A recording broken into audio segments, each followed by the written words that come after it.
Est-ce que nous sommes là? Amen. Prenez place, vous allez remonter après. Je ne parlerai pas beaucoup parce que on avait commencé à la prière et nous allons aussi finir notre période de jeûne et prière dans la prière aussi. Je vais prendre quelques minutes et après nous allons entrer aussi à la prière. Que Dieu bénisse ces moments. Amen, amen. Amen. Il est le Seigneur, le Dieu Tout-Puissant. C'est lui qui a commencé avec nous. Et nous sommes très contents parce que depuis le 1er décembre jusqu'à aujourd'hui, et chaque jour nous étions ici à l'église pour implorer sa miséricorde, pour demander sa faveur pour son église. Et nous avons expérimenté la main de Dieu. Amen. Alléluia. Amen. Alléluia. Amen. Mais sache que Dieu n'a pas encore fini. Alléluia. Amen. C'est lui qui a fait hier, il fait aujourd'hui, il peut aussi faire demain. Parce qu'il est Dieu. Alléluia. Accrochons-nous seulement à lui et nous ne serons jamais déçus. J'aimerais juste introduire un verset dans la Bible, dans le livre des Rois.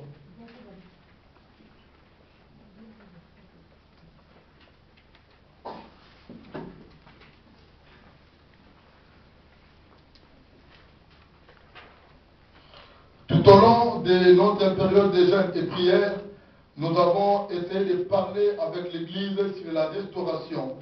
C'était le thème principal de notre jeûne et prière.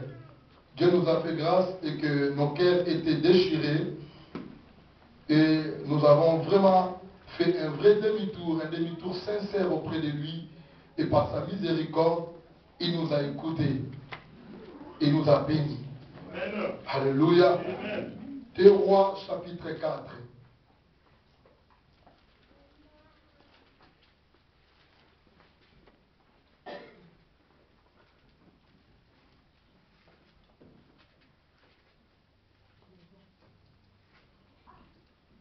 Je prends à partir du premier verset. Une femme d'entre les femmes des fils des prophètes cria à Élisée en disant: ton serviteur, mon mari, est mort. Et tu sais que ton serviteur craignait l'Éternel. Or, le Créatien est venu pour prendre mes 2 enfants et en faire ses esclaves. Élisée lui dit: que puis-je faire pour toi? Dis-moi. Qu'as-tu à la maison? Elle répondit: ta servante n'a rien du tout à la maison que quelques vases d'huile. Élisée dit: va demander,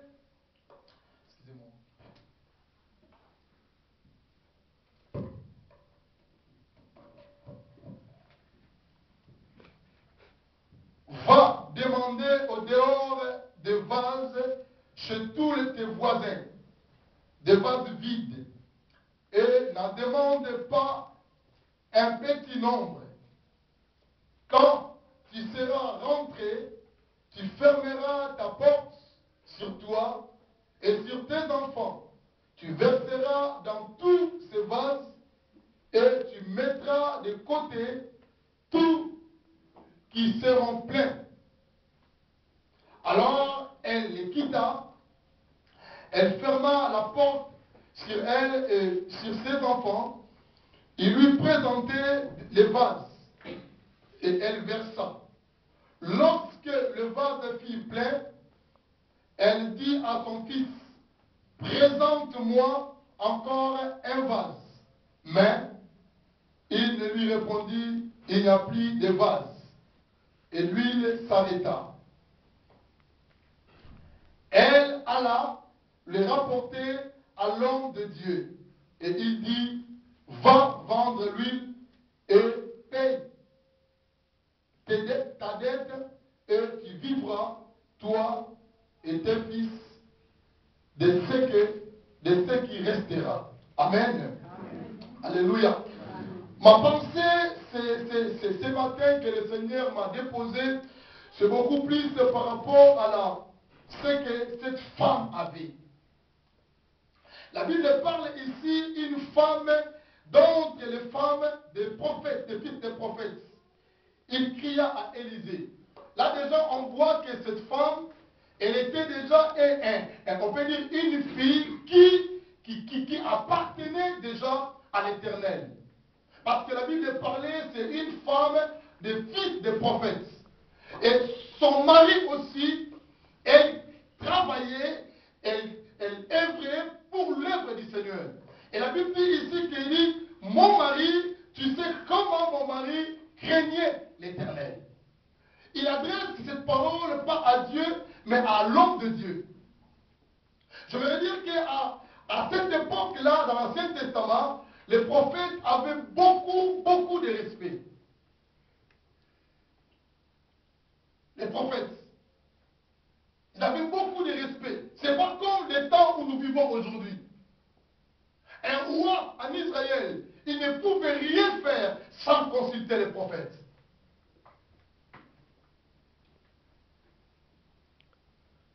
Parce que les prophètes étaient vraiment le messager principal de l'Éternel. Dieu parlait aux prophètes, les prophètes transmettaient au roi, et le roi parlait au peuple. Alléluia. Et cette femme, lorsqu'elle a rencontré les prophètes, pour elle, elle trouvait que vraiment, je peux trouver la solution ici, parce qu'il voyait les prophètes comme Dieu. À cette époque-là. Quand quelqu'un rencontre un prophète, il trouve que ici, je pense qu'il y aura toujours une solution. Mais c'était des serviteurs de Dieu.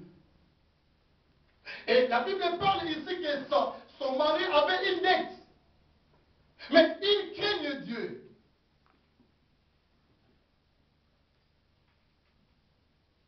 Il avait la crainte de l'Éternel. Il servait l'Éternel des armées. Mais il avait une dette. Après quelques jours, la Bible dit que le mari était mort. Et je disais que le mari, malgré il était mort, mais il a laissé à la maison, à sa femme, à ses enfants, quelque chose de très important.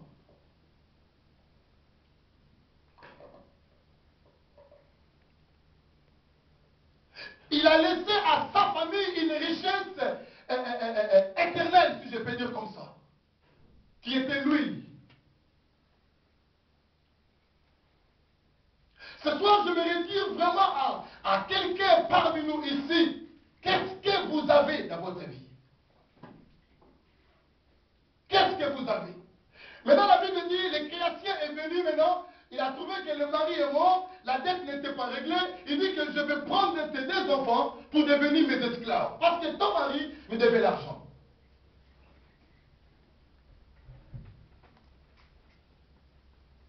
Mais la femme, lorsqu'elle commençait à pleurer par rapport à ses enfants, il faudrait que les enfants puissent aller en esclave. Les deux enfants. Or, si nous regardons bien dans la Bible, on parle des enfants. Les enfants, c'est comme la bénédiction de la part de Dieu. Ça veut dire que le Créateur est venu encore pour retirer, pour prendre, pour ôter la bénédiction qui était dans la vie de cette femme.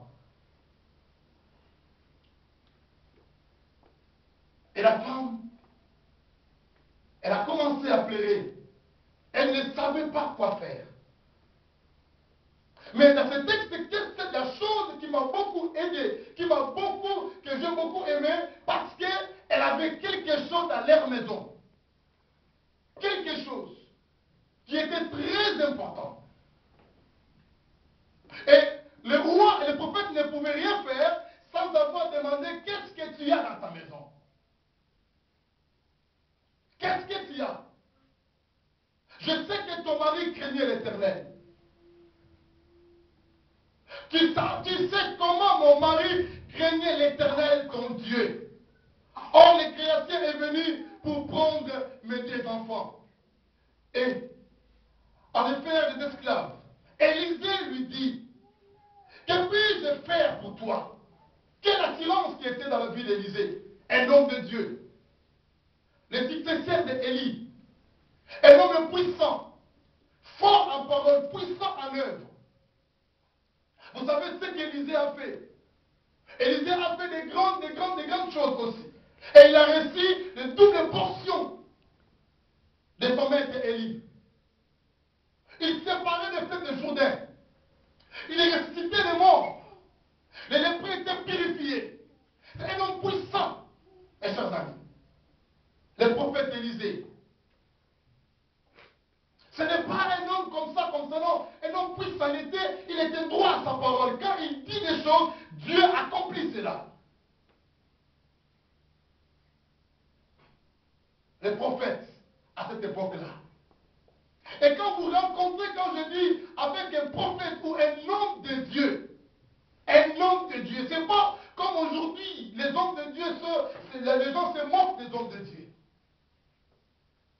Mais à l'époque là, lorsque vous rencontrez un homme de Dieu, vous trouverez que oui, ici je trouve la solution de mes problèmes. Parce qu'il voyait Dieu au travers de ces hommes de Dieu là. Il respectait les hommes de Dieu. Alléluia. Alléluia. Mes chers amis, la manière que vous devez respecter les hommes de Dieu, la manière que vous allez considérer les hommes de Dieu, c'est la même manière que le Seigneur va régler votre situation. Amen. Alléluia. C'est vrai, bien-aimés dans le Seigneur. Quand vous minimisez les hommes de Dieu, quand vous ne voyez rien, même ceux qui posent sa main pour vous, ils prient pour vous, vous ne considérez pas cette prière, des paroles qui sortent dans sa bouche, il n'y a rien qui va se passer aussi. Élisée n'a pas dit que qu'est-ce que tu veux que Dieu fasse pour toi. Il dit qu'est-ce que tu veux que je fasse pour toi. Élisée lui-même. Parce qu'il savait en lui un Dieu qui était là. Amen. Et un Dieu puissant. La femme était sûre lorsqu'elle a vu l'homme de Dieu, elle était sûre qu'elle a trouvé déjà la solution. Il dit, regardez, ton serviteur à toi. Pas le serviteur de Dieu, il dit ton serviteur. Tu sais comment il craignait Dieu.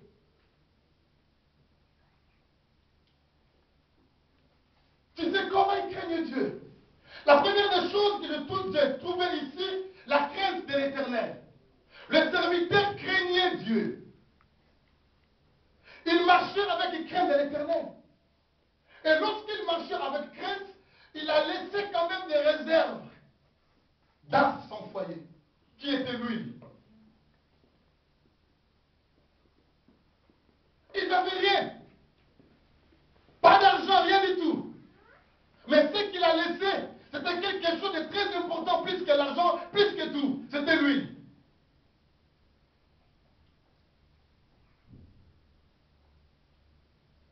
Alléluia. Amen. Alléluia. Bien-aimés dans le Seigneur, là j'aimerais vraiment souligner encore, c'est très important pour nous. Nous devons considérer ces hommes. Nous devons considérer les pasteurs, les apôtres, les prophètes, et peu importe, les serviteurs de Dieu. Et surtout s'ils marchent avec Dieu. Et s'ils craignent le Seigneur. Si vraiment c'est une personne que Dieu l'a appelée, vous devez l'honorer et le respecter. Parce qu'en lui, ce serviteur-là, quelque chose peut se passer de bien. Votre vie peut être débloquée. Votre vie aussi peut être changée. En fait, ce n'est pas lui qui va faire quelque chose, mais c'est Dieu qui est en lui qui va faire quelque chose. Amen. Alléluia. Amen. Ne entrez pas dans le mouvement de ce monde d'aujourd'hui. Comme les gens sont en train d'inciter les hommes de Dieu. Dans l'internet et partout ailleurs même. N'entrez pas dans ce mouvement-là. Vous pouvez appeler une malédiction sans le savoir. Les hommes de Dieu étaient des hommes considérés. Le roi même, il avait beaucoup de considération. Comme je viens de vous dire, roi en Israël ne pouvait rien faire. Il doit d'abord appeler, va d'abord consulter les prophètes. Qu'est-ce que Dieu a dit? Est-ce qu'on peut aller dans ce combat ou nous n'allons pas aller? Lorsque le prophète va dire, non, roi, va le combat, Dieu vous donne la victoire. Donc, roi, ils vont aller par rapport à la considération, la parole qui est sortie dans la langue de Dieu. Il n'avait que l'huile. Écoutez, l'huile, c'est quelque chose dans la Bible qui symbolise le Saint-Esprit de Dieu. Amen. Ce qui est très important dans la vie des croyants. Très, très important. Vous pouvez tout manquer, mes chers amis.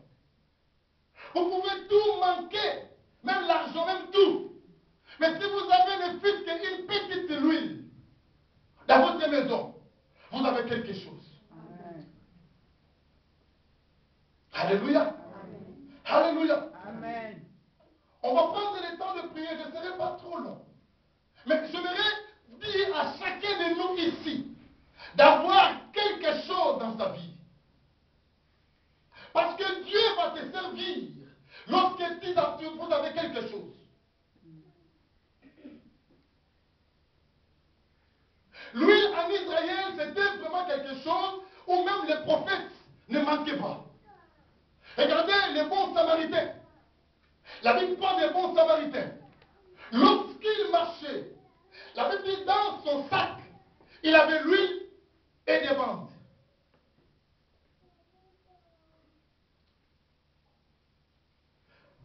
Pour qu'un roi, un prophète, un sacrificateur puisse se mettre à sa fonction, il devait être versé l'huile dans sa tête. Pour recevoir l'onction de son travail. Il n'y avait que 3 personnes là. Sacrificateurs, les prophètes et les rois en Israël. On devait verser l'huile dans leur tête. Ça symbolise l'onction de Dieu ou de son travail. Ça symbolise le Saint-Esprit de Dieu. Et cette femme, son mari a laissé à elle quelque chose de très important qui était l'huile. Élisée lui demandait, qu'est-ce que tu veux que je fasse pour toi? Il dit, ta servante n'a rien à la maison. Qu'elle jette seulement qu'un vase d'huile. Quel vase d'huile? Élisée dit, va, demandez à tous tes voisins des vases vides. Parce qu'il avait quelque chose. Élisée a prophétisé, a profité de faire le miracle, de régler la dette, parce que la femme avait quelque chose. Amen. Alléluia. Alléluia, mes chers amis. J'aimerais encourager quelqu'un parmi nous ici, quelle que soit la faiblesse du corps, ou des problèmes de situations difficiles. Mais si vous avez du moins quelque chose en vous, même une petite huile en vous, si je peux dire plus loin, même une petite foi, comme un grain de sénévé, Dieu peut utiliser cette petite foi-là pour devenir une grande foi et que les miracles puissent accomplir dans la vie de chacun de nous. Si vous n'avez rien, c'est difficile, mes chers amis. La femme a déclaré, elle a demandé à Élisée, mais il faudrait qu'Élisée fasse directement le miracle. Mais Élisée a demandé, qu'est-ce que tu as? Qu'est-ce que tu as? Qu'est-ce que tu as, ma soeur, mon frère? Même si vous êtes tellement épuisé, fatigué par des situations difficiles, mais vous devez rester avec quelque chose. Qu'est-ce que tu as cet après-midi? Pendant tous ces jeunes que nous venons de passer, qu'est-ce que tu as? Dieu va toujours utiliser ce que tu as là. Regardez dans la multiplication du pain. Jésus, le roi des rois, le tout-puissant. La foule était en la difficulté. Mais il a demandé à ses disciples, qu'est-ce que vous avez? Alléluia. Qu'est-ce que vous avez? Jésus a demandé à la foule. Elle a demandé à ses disciples, demande à la salle, demande à la foule ici, qu'est-ce qu'ils ont? Personne n'a quelque chose ici? Alors nous avons là-bas 5 pains et 2 poissons. Il a dit, amène-moi ça. Amène-moi ce que vous avez. Donc j'aimerais dire, mes chers amis, lorsque vous approchez de la part de Dieu, lorsque même vous venez voir un homme de Dieu, vous êtes sûr que c'est un homme de Dieu, vous devez approcher avec quelque chose de votre part. Alléluia. C'est là où le miracle, ça sera facile. Même une petite foi, vous devez s'approcher avec.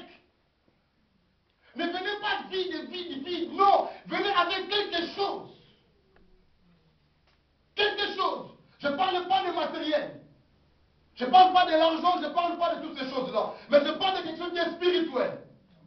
Je parle de venir avec même une petite foi ou bien de venir avec une petite huile. Ou bien une parole. Vous venez avec la parole que vous avez entendue à plusieurs fois. Venez avec une petite parole seulement. Quand vous approchez de la part du Seigneur. Qu'est-ce que vous avez, mes chers amis? Il va vous servir de la manière des choses que vous avez dans votre main. Le Seigneur. Et lorsque Élisée a dit ça, il a dit, va. Il a pris beaucoup de vases. Il a dit, prenez en grande quantité. Regardez, mes chers amis, un homme de foi. Il a dit, allez demander une grande quantité. Mais elle avait qu'un vase. Comment tu me demandes encore d'aller demander de grandes quantités? Parce que la foi, c'est quelque chose où ce sont les mystères où nous ne voyons pas. C'est un mystère. C'est quelque chose qui est caché là-dessus. Un mystère, c'est quelque chose que nous ne comprenions pas selon la sagesse humaine.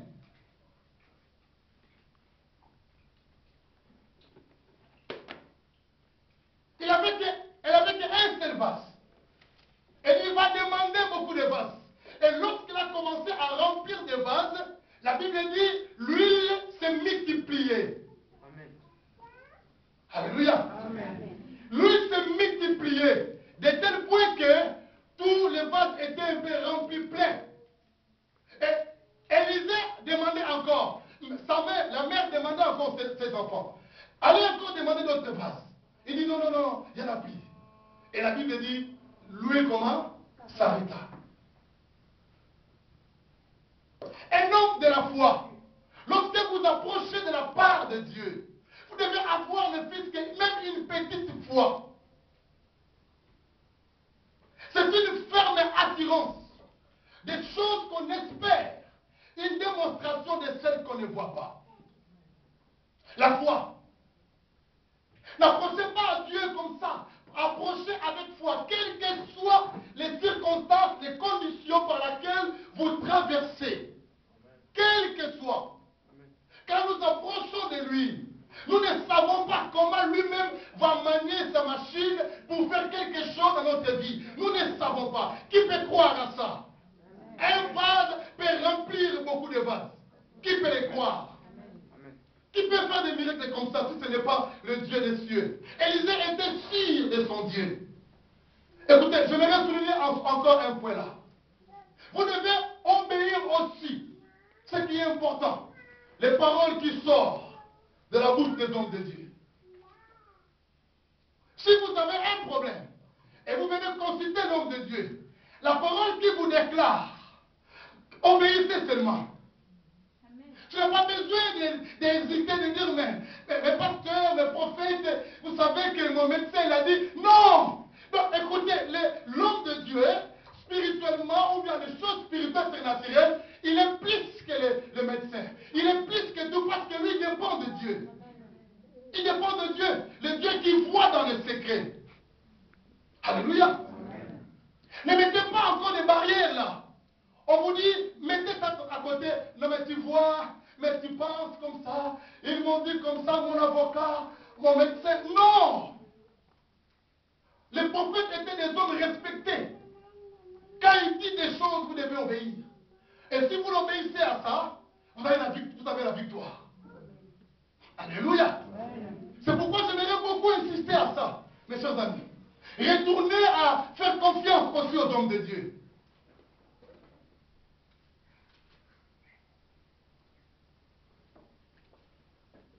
La Bible dit que confiez-vous à Dieu, vous serez affermis. Mais confiez-vous à mes serviteurs, les prophètes, vous réussirez. Amen. Donc les réussites de chacun de nous, si nous regardons bien, ça dépend aussi des hommes de Dieu. Alléluia. Lorsque la femme a écouté, elle a fait ce qu'Élisée a fait, mes chers amis, la situation était réglée. Elle est allée vendre, elle a pris l'argent, elle a réglé la dette. L'histoire était finie. Sa bénédiction qui était ses enfants, les créations qui est venu, il ne pouvait plus encore prendre ses enfants qui étaient ses bénédictions à lui. Alléluia. Pourquoi l'ennemi vient nous voler notre bénédiction? Parce que nous n'avons rien à nous. Parce que nous n'avons rien. Il vient, il ne trouve rien à nous. Et il profite. Rien. Je voudrais dire à les enfants de Dieu ce soir, cet après-midi, avant de commencer la prière, vous devez avoir quelque chose. Personne ne va vous toucher ici.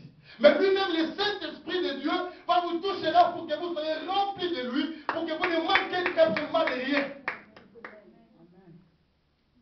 Le Saint-Esprit, mes chers amis, c'est un équipement pour les croyants. C'est pourquoi je vous ai dit, les rois ne pouvaient pas mettre en fonction, entrer en fonction, si l'huile n'est pas versée à sa tête. Ni les prophètes et ni les sacrificateurs. Alléluia. Regardez Jésus, bien-aimé. Dans Luc chapitre 4, que vous le connaissez très bien. Qu'est-ce que la Bible dit là? La Bible dit ceci, que l'Esprit du Seigneur est sur moi. Il m'a ouais. Pour faire quoi? Pour exercer le travail. Il a entré dans Nazareth, allé jusqu'au temple. On lui a donné un livre. Et ce livre-là, c'est tombé le livre d'Ésaïe, le prophète. Où c'était écrit ces paroles. Lorsqu'il a ouvert directement comme ça, il tombait dans ces versets, dans ces paroles. À cette époque-là, il n'y avait pas encore de versets, mais il tombait dans ces livres d'Ésaïe. Il dit, l'Esprit du Seigneur est sur moi. Parce qu'il m'a oué pour annoncer une bonne nouvelle aux pauvres. Pourquoi il a commencé à l'Esprit? Il ne pouvait pas faire quelque chose. La mission que le Seigneur est venu, il devait d'abord être rempli de Saint-Esprit, rempli de Dieu Tout-Puissant, rempli de son Esprit, pour entrer en fonction. Manquer le Saint-Esprit dans la vie des croyants, vous manquez quelque chose de très important. Amen. Vous manquez la richesse. Vous manquez d'argent. Vous manquez tout, les mariages, tout. Si vous manquez le Saint-Esprit. En fait, les envoyés, qu'est-ce que nous appelons aujourd'hui les apôtres? Les envoyés. Il était qualifié par rapport au Saint-Esprit de Dieu. Dieu lui a dit, restez-vous à Jérusalem, que personne ne bouge, jusqu'à ce que vous serez remplis du Saint-Esprit. Il faudrait avoir quelque chose, mes chers amis. Quelque chose. Même une petite foi comme un grain. C'est ce que le Seigneur vous demande. C'est ce qu'il nous demande. Et lorsque nous approchons de lui, approchons avec même les moindres que vous avez, Dieu peut changer ça et devenir un peu grand. Alléluia. Je parle à quelqu'un cet après-midi. Avec le paix que vous avez, le pain de foi que vous avez, le pain d'huile que vous avez, le Seigneur peut remplir les vases.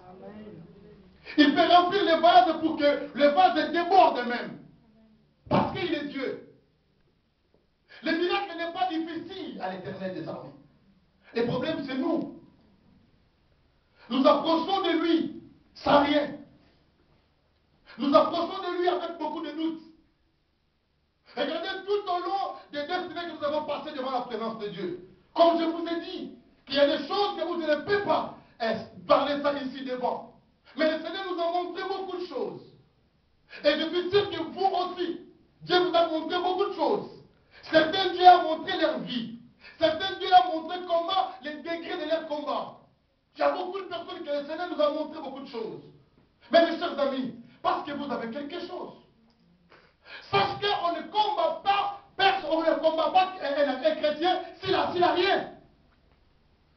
L'ennemi se lève contre nous parce qu'il voit quelque chose à nous. Il a dit, l'Esprit du Seigneur est sur moi, car il m'a oint. Il a versé l'huile sur ma tête. Ouais. Il était d'abord oint. L'huile était versée dans sa tête et Jésus était qualifié d'aller faire le travail. Il était qualifié d'aller faire le travail. Et qu'est-ce que la Bible dit? Il a amené la parole de Dieu. La première des choses pour rendre quelqu'un libre, pour la libération totale d'un croyant ou d'un enfant de Dieu, c'est la parole. Amen. Ce n'est pas la prière d'abord, mais c'est la parole. La prière vient seulement compléter ce que la parole a déjà commencé à faire dans le cœur de chacun de nous. Alléluia. C'est pourquoi Élie l'a demandé, il a commencé d'abord à parler.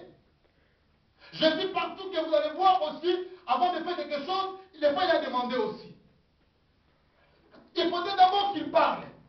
Cette femme qui était courbée pendant plusieurs années, 18 ans, elle était courbée comme ça. Elle ne pouvait pas se redresser. Lorsque Jésus entrait dans la synagogue, la Bible dit Jésus enseignait d'abord. Il a enseigné sa parole. La mission que Christ est venu, c'est ça. Il est venu pour annoncer la bonne nouvelle. Il est venu pour guérir les cœurs brisés. Il est venu pour proclamer aux captifs la délivrance. Et il est venu pour renvoyer libre les opprimés et pour publier une année de grâce. C'est sa mission, mes chers amis. Jésus-Christ. Il est venu pour ôter la dette que vous avez. Jésus-Christ.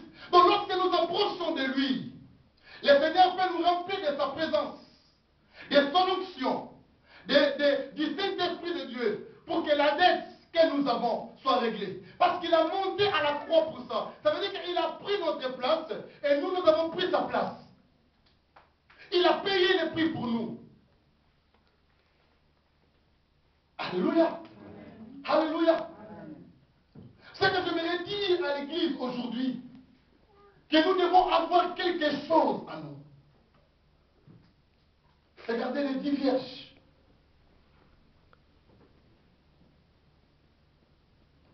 Les 5 sages et les 5 folles. Pourquoi nous appelons les autres là sages?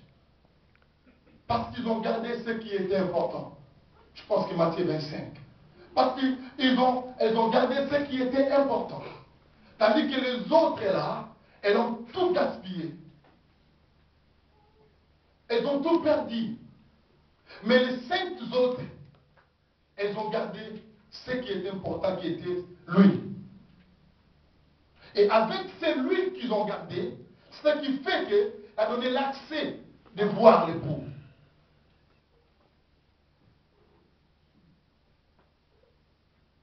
Alléluia. Ce qui a fait l'accès de voir l'époux. Et l'époux est venu, et lorsque l'huile était encore là, et les lampes étaient toujours allumées, et l'époux s'est dirigé vers les 5 là, que leurs lampes étaient allumées. Qu'est-ce qui fait que leurs lampes restent allumées? C'était l'huile. Et c'est pourquoi j'aimerais dire quelque chose, amis. Si nous avons l'huile à nous, nous avons tout. Alléluia. Regardez, avant le départ de Jésus, qu'est-ce que Jésus a parlé à ses disciples? Je ne vous laisserai pas des orphelins. Je ne vous laisserai pas seuls. J'enverrai vers vous les consolateurs. Il viendra vers vous. Et c'est lui qui restera avec vous jusqu'à la fin. Il parlait du quoi? Il parlait du Saint-Esprit. Donc si un enfant de Dieu qui a le Saint-Esprit en lui, il a tout. Même si vous n'avez rien, mais vous avez tout. Parce qu'avec le Saint-Esprit que vous avez, Dieu peut multiplier des choses que vous avez besoin. Avec le Saint-Esprit peut nous donner tout ce que nous avons besoin. Ne limitez pas cela pour parler en langue. Alléluia. Oh. Ne limitez pas ça. Parce que nous avons le Saint-Esprit, c'est pour parler en langue. Non. Nous avons vu ici le Saint-Esprit a produit l'argent. Oui ou non? Alléluia. Le Saint-Esprit produit l'argent et la dette était réglée. C'est-à-dire que si j'ai le Saint-Esprit en moi, tout ce que je vais faire, je vais réussir. Amen. Vous dites pas Amen, hein? C'est la devise du Saint-Esprit. La Bible dit, dans Psaume 1, nous avons lu avec vous, je pense que verset 4 comme ça. Il dit, il est comme un arbre, comment? Un arbre, comment? Planté près d'un courant d'eau. Tout ce qu'il fait, lui réussit. C'est le Saint-Esprit. Lorsque nous sommes attachés avec le Saint-Esprit, tout ce que nous allons faire, nous allons réussir. Je dis bien tout. Amen. Parce que c'est la personne que Jésus nous a laissée. Le Saint-Esprit. Ce n'est pas seulement un esprit, mais c'est la personne de Dieu, de Jésus-Christ. Si vous avez lui, vous avez tout. Même vous avez la complication aujourd'hui. Ça vous dérange un petit peu. Mais si du moins vous avez le Saint-Esprit, vous avez tout, vous avez les résultats. Et les bons résultats. Amen. Alléluia. Parce que le Saint-Esprit peut faire des choses où je ne peux pas énumérer ici. Il est Dieu. Qu'est-ce que tu as, ma sœur? Qu'est-ce que tu as?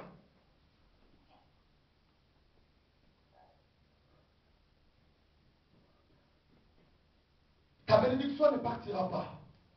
Parce que tu as quelque chose. Amen. Alléluia. C'est à toi, cette bénédiction-là. Tes enfants ne vont pas aller. Parce que tu as quelque chose. La seule richesse que l'homme de Dieu et la fille des prophètes qu'elle avait, c'est lui. J'ai que lui. Pourquoi la paix n'a pas d'autre chose que lui? Chaque chose dans la Bible a une signification. Ce n'est pas en vain comme ça.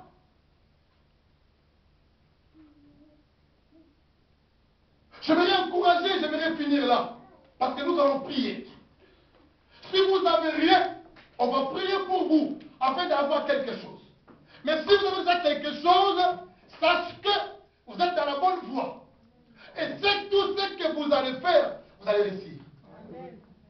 Même ça reste seulement une petite seulement.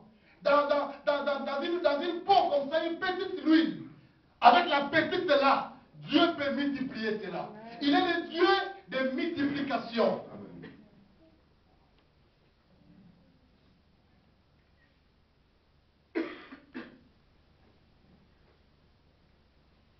On a passé tous les 2 semaines dans sa présence. Et nous voulons bénéficier quelque chose.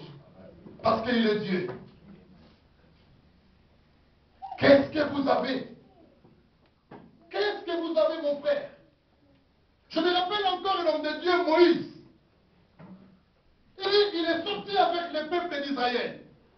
En allant dans le désert en chantant. Alléluia, alléluia. Arrivé dans la mer Rouge, qui était comme un obstacle problématique. Mais Moïse criait, oh mais Seigneur, derrière nous il y a le Pharaon avec ses armées qui nous poursuivent. Mais devant nous, mes chers Seigneur, il y a la mer. Qu'est-ce que je vais faire?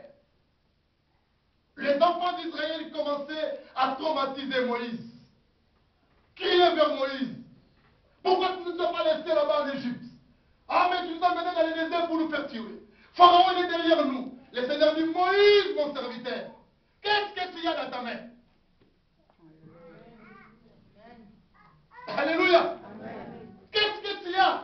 sœur, mon frère, qu'est-ce que tu as? Dieu lui-même demandait pourquoi Dieu n'a pas séparé ça directement. Et il a dit, Moïse, qu'est-ce que tu as? Je voudrais dire, mes chers amis, j'insiste à ça. Même les dons que vous avez là, Dieu peut servir à vous. Vous devenez de grands ou de grandes personnes. Les dons que vous avez là, vous pouvez libérer votre famille. Amen. Même les dons de prière là. Même les dons de donner que vous avez.